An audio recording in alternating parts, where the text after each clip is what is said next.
Olá, estamos aqui na Web Summit. Hoje é o terceiro dia dos 3 dias de conferências. Têm sido dias muito preenchidos e adivinhem quem está aqui comigo.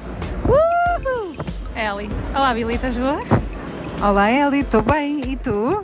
Estou muito bem, não tão inspirada como no ano passado, confesso, mas com a cabeça a fervilhar, né? Montes de dúvidas existenciais a levantarem-se. Elabora.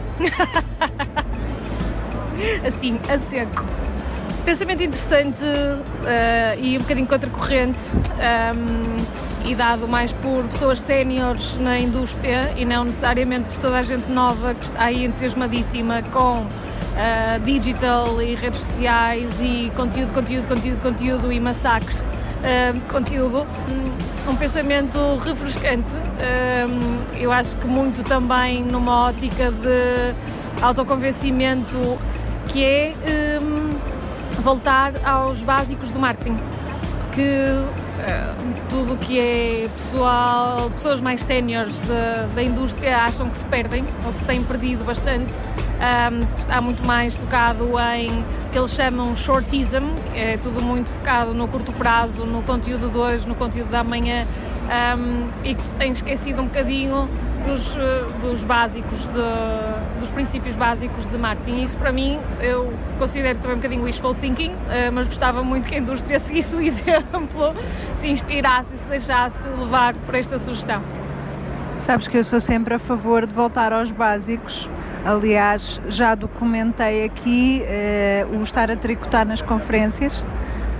É engraçado, o que eu tenho notado, bem, não tem tanto a ver com isso, tem mais a ver com uma coisa que notei mais este ano que no ano passado, que é muito...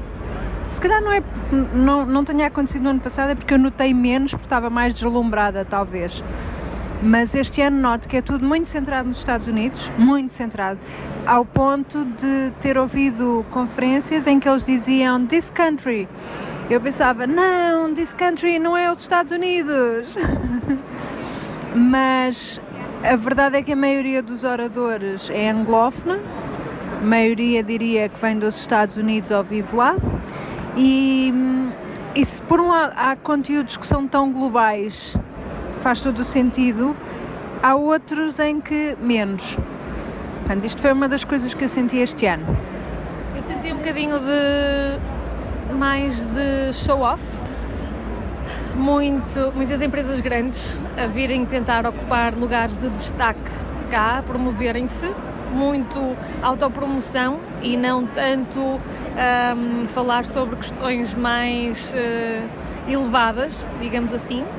Senti isso, obviamente, que estou muito condicionada porque estou no lado mais ligada a marketing e tecnologia nas talks que tenho tentado seguir, mas senti um bocadinho mais de show-off e tentar marcar posição e não uma atitude de we're shaping the industry together, ok?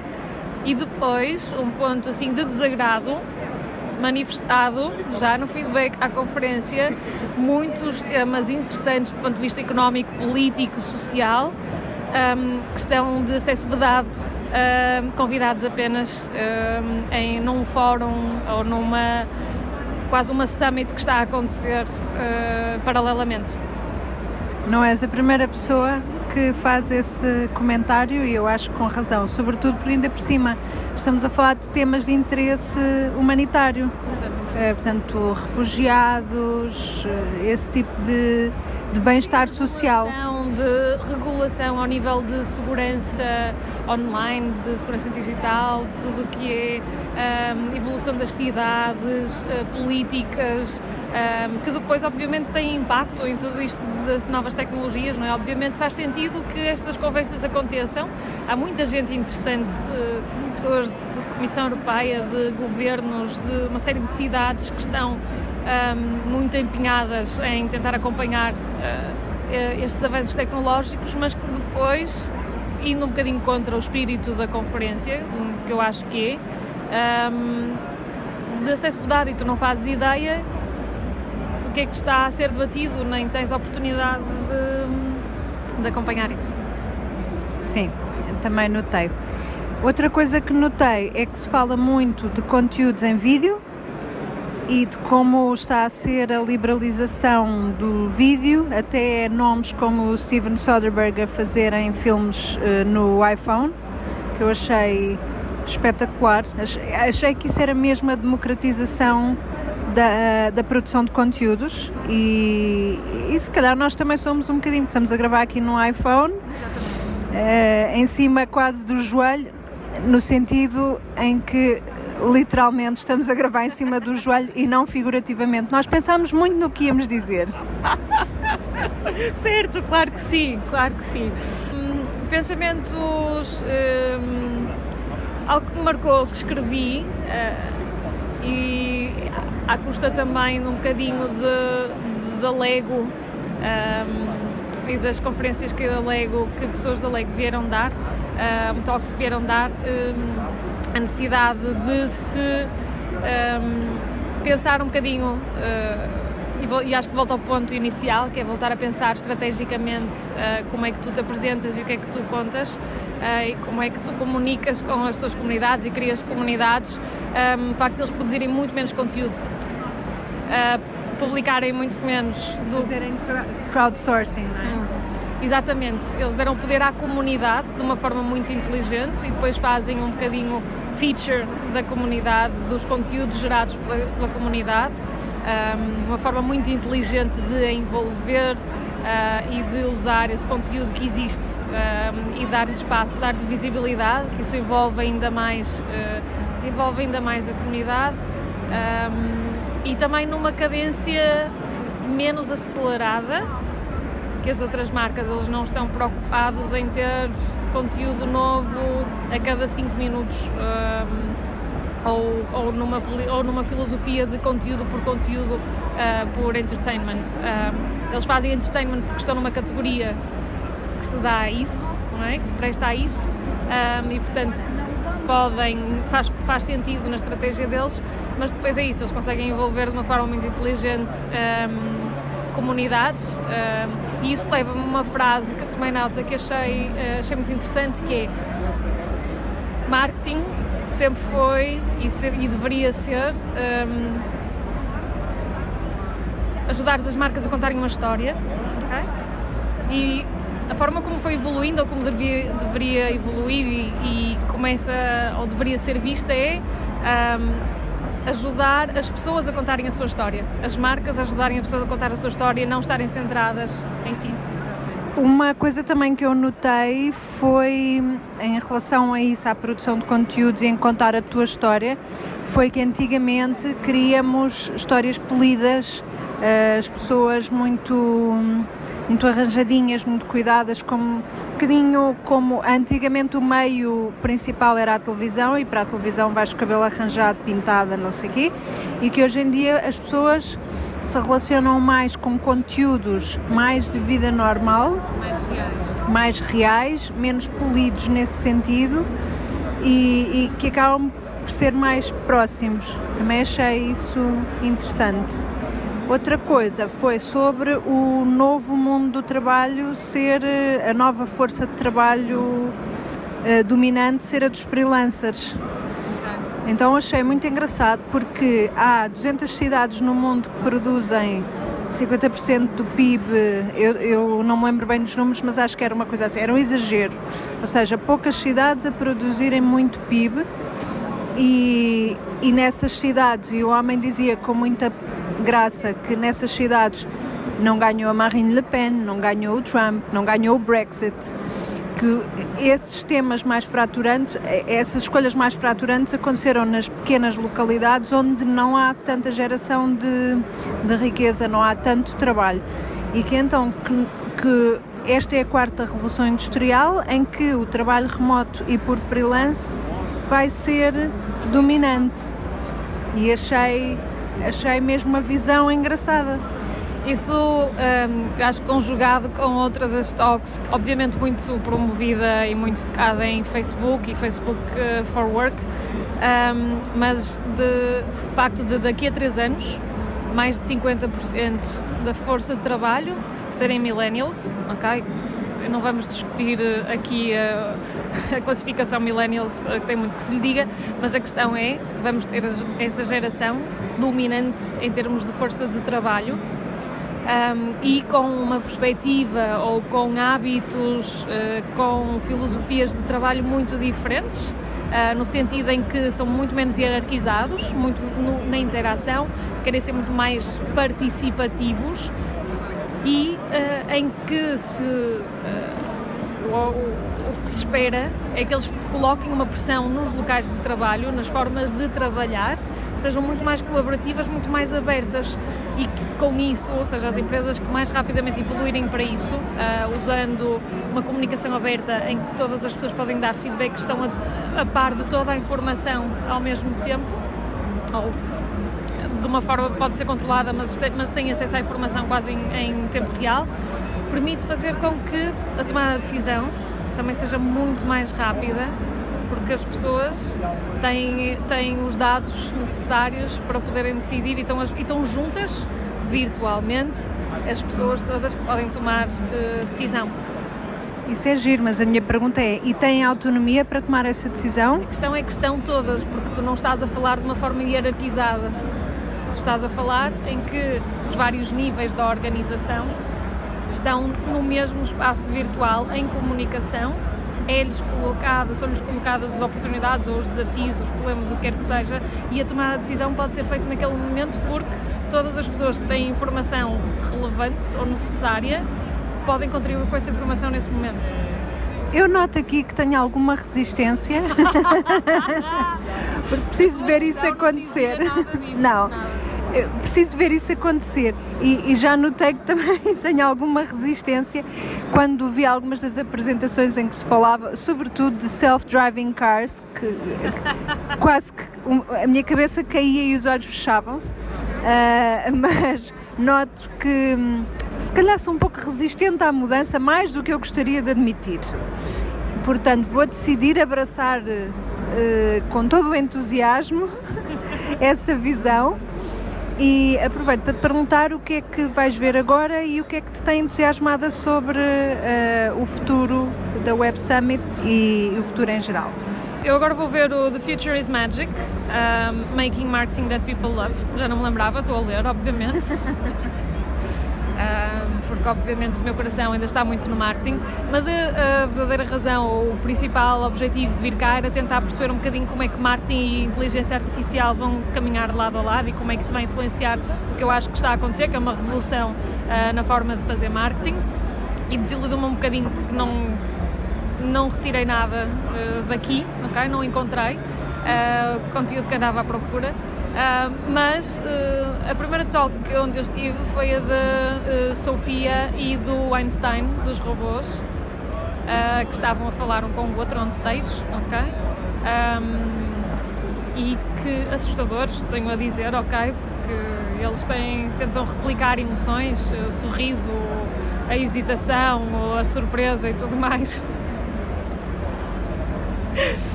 Mas por uma questão que foi bastante interessante, que é a pessoa que estava lá em palco com eles, que falou sobre um tema, uma plataforma que é Singularity Net, que é assustador e altamente inspirador ao mesmo tempo, que é uma plataforma de open source e de open access, de tudo o que é criado na área de inteligência artificial. Tudo que é criado em termos de inteligência artificial é mandado para lá, é disponibilizado lá.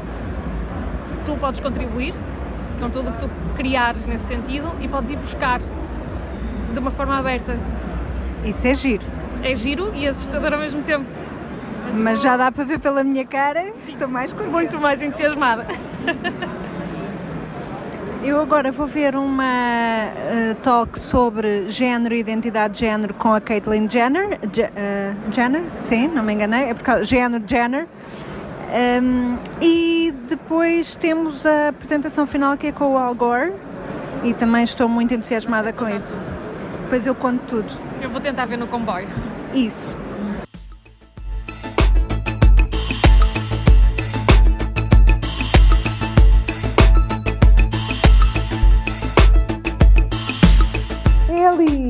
Então, agora que a Web Summit já passou, conta-me como é que foi o resto do tempo para ti.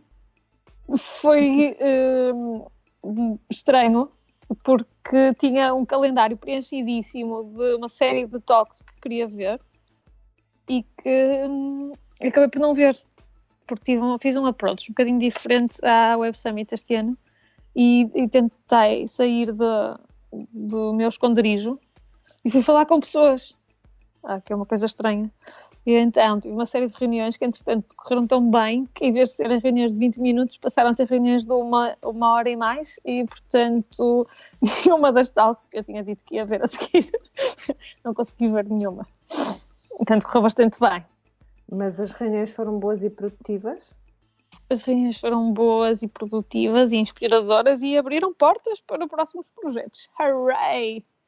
Eu acho que isso sem é dúvida. alta vitória. É alta vitória. Tem um lado comercial assim, tipo wild a vir ao de cima. É lá! Qualquer dia temos que Não, fazer tenho que parar. a Anitta introvertida que afinal é extrovertida.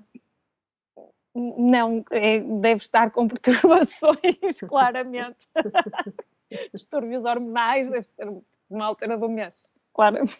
Algo assim. Ou então a Web Summit mexeu lá nas luas e nas antenas e pronto. Não, isso eu acho que sim, porque uma das aprendizagens do ano passado, ou da primeira edição onde estivemos, foi, obviamente que há muitas pessoas interessantes lá para o meio, e há muitas talks que são interessantes, mas é impossível entrares em detalhes, entrares em profundidade na maior parte dos temas, e portanto já fui com uma atitude diferente, não é?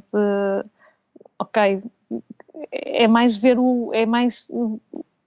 absorver um bocadinho aquele espírito, aquela energia e deixar contagiar um bocadinho. Eu acho que foi mais isso. Fui falando com pessoas numa ótica de partilha e depois também encontras ali tanta diversidade de pessoas que acabas por ter, eu acho que são mais os contactos quase.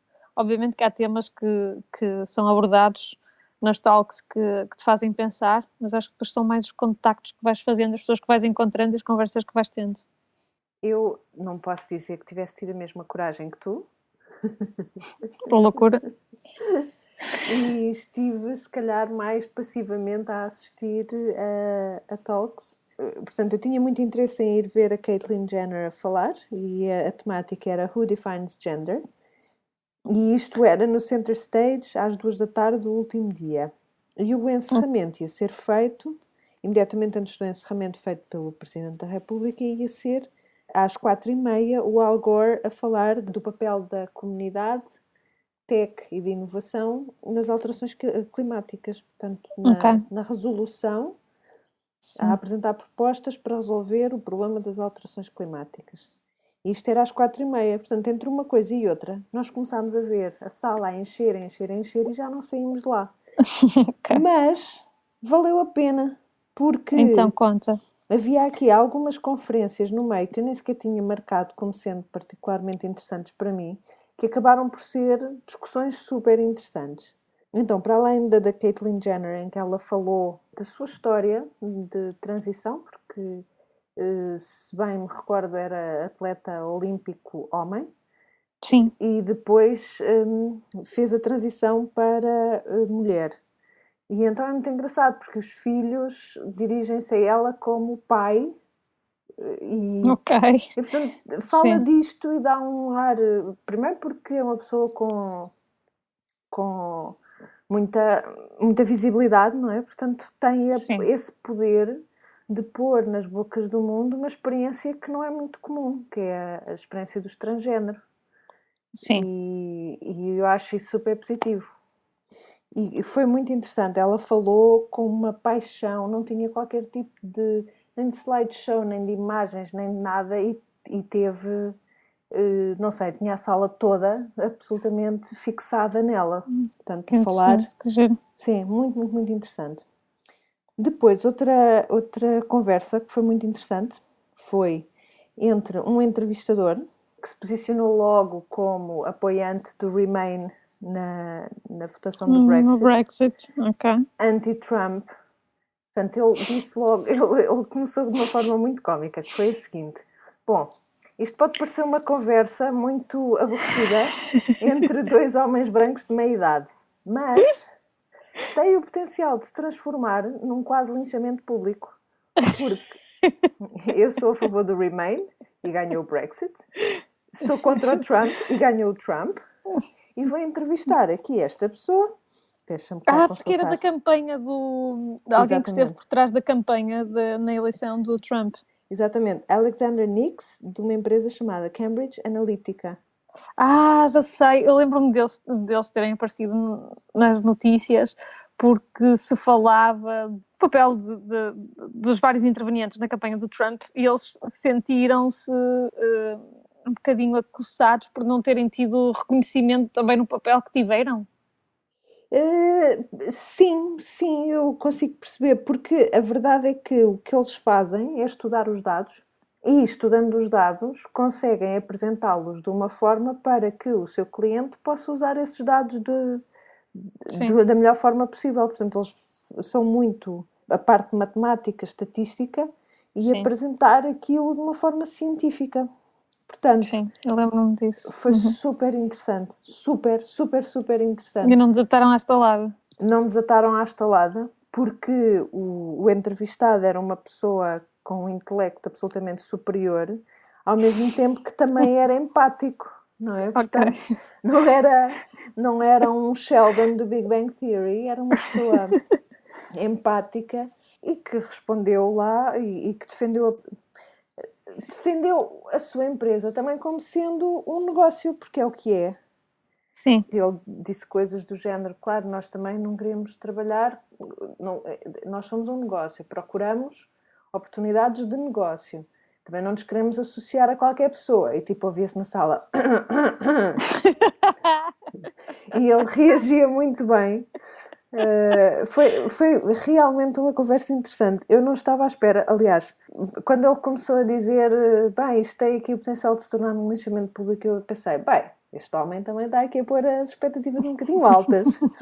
Mas depois foi mesmo uma conversa interessante. Depois dessa, houve aqui The Rise of the Celebrity Activist, com a Rosário Dawson e a Sara Sampaio, e foi uma conversa mais ou menos interessante. Portanto, o poder que estas celebridades têm devido ao número de seguidores que têm, basicamente. E depois poderem abraçar causas e dar-lhes visibilidade, dar-lhes amplificar a visibilidade, sim. Sim, e foi interessante, mas depois da anterior, esta foi moderadamente interessante. Mas, de qualquer forma, são duas pessoas com quem é muito fácil estabelecer empatia, porque são pessoas que, apesar de serem celebridades e terem muitos milhões de seguidores, são pessoas...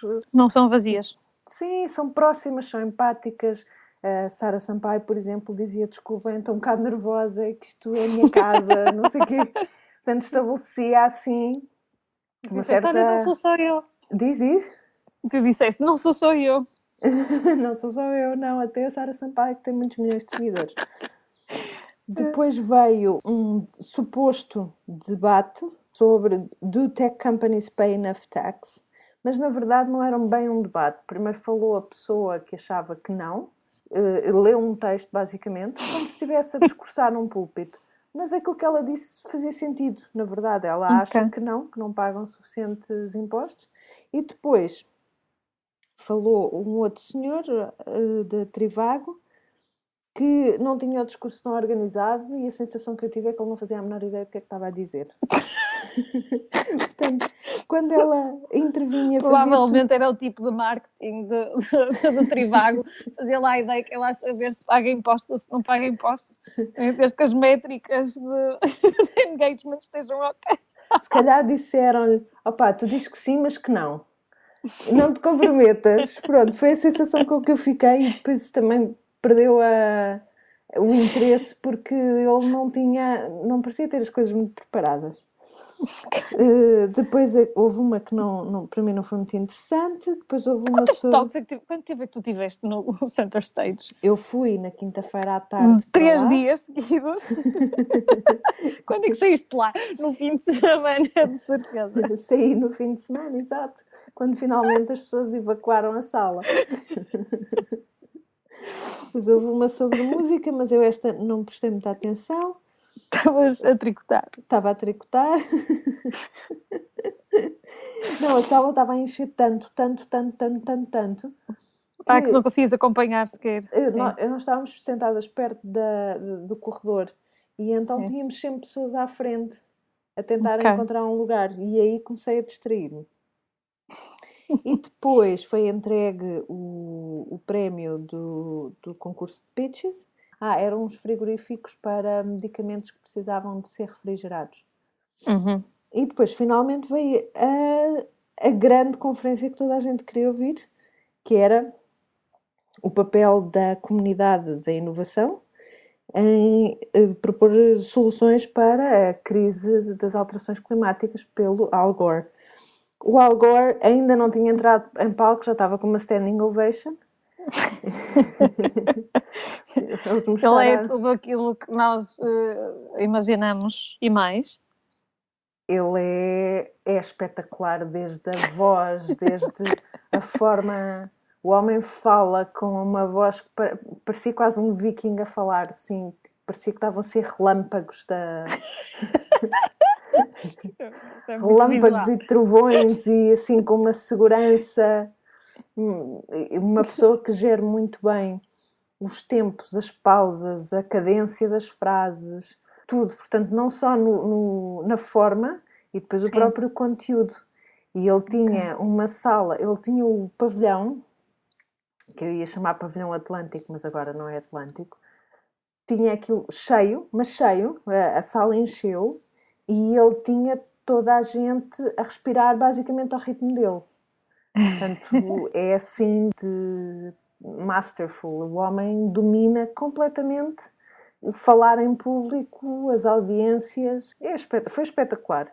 Depois, aquilo começou antes dele entrar em palco. Mostraram o trailer do filme, o do novo filme, sim, exato, do Inconvenient Truth, digamos, o filme número 2.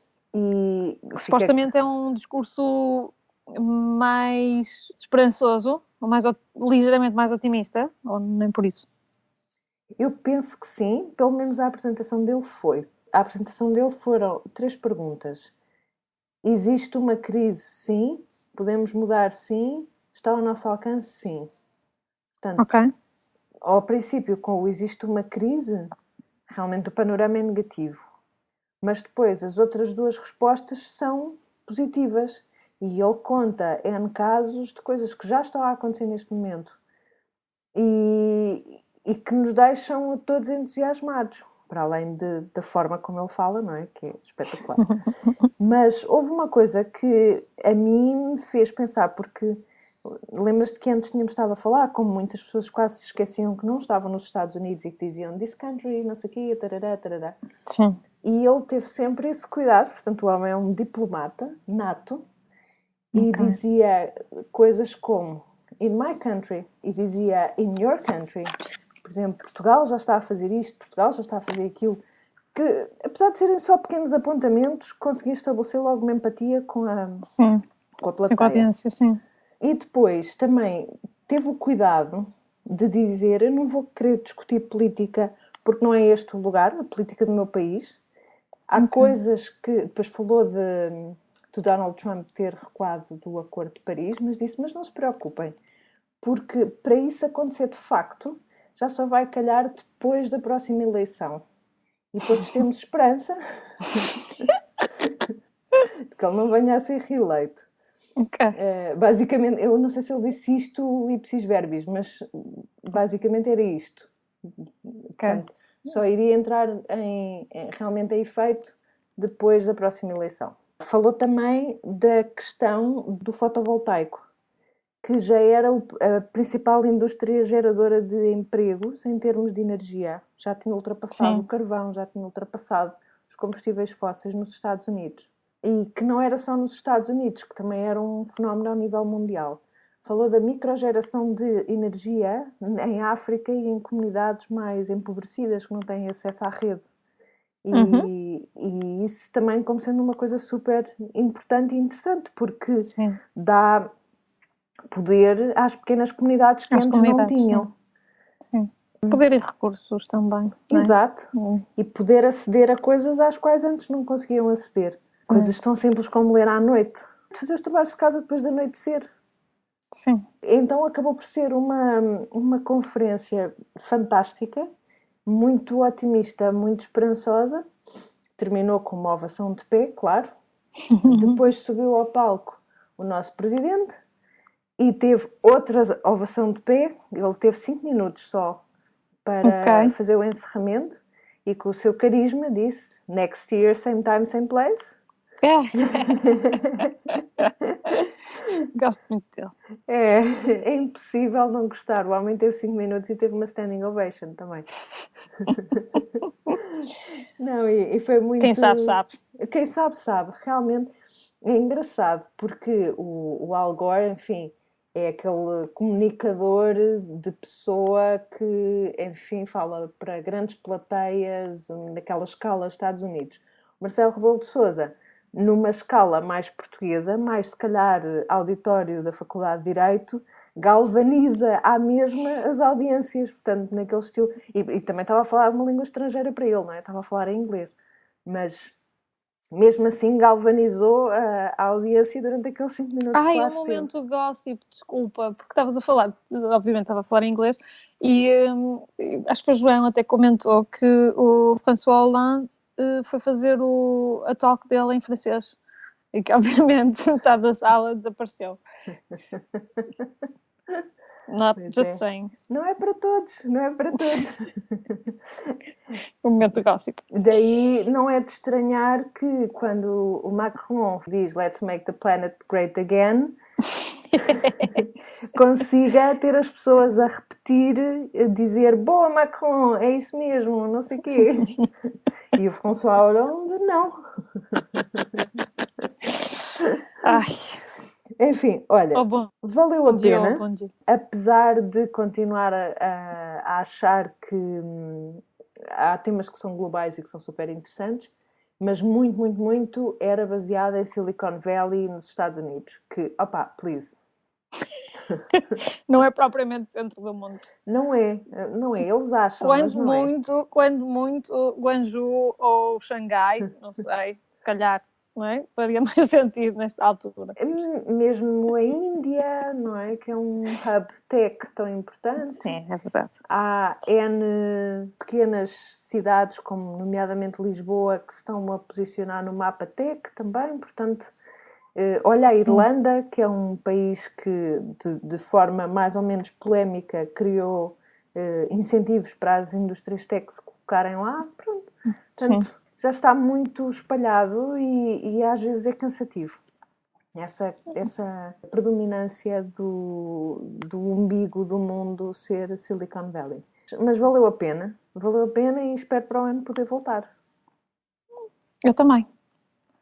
Temos de estar atentas aos perks de ser uma woman in tech. Exatamente. Se bem que nós tech, enfim. Somos super tech. Super tech. Somos super inteligência artificial e natural também. Acho que rapidamente vou precisar muito da ajuda da artificial. Então, acho que nos vemos para o ano same time, same place, não é? Exatamente, same time, same place, até novembro de 2018. Exatamente. Para a semana, daqui a 2 semanas, voltaremos à nossa programação habitual. Obviamente, não é? Sempre religiosamente na mesma data. Sim, somos muito regulares. E é isto. Até à próxima! Beijinhos.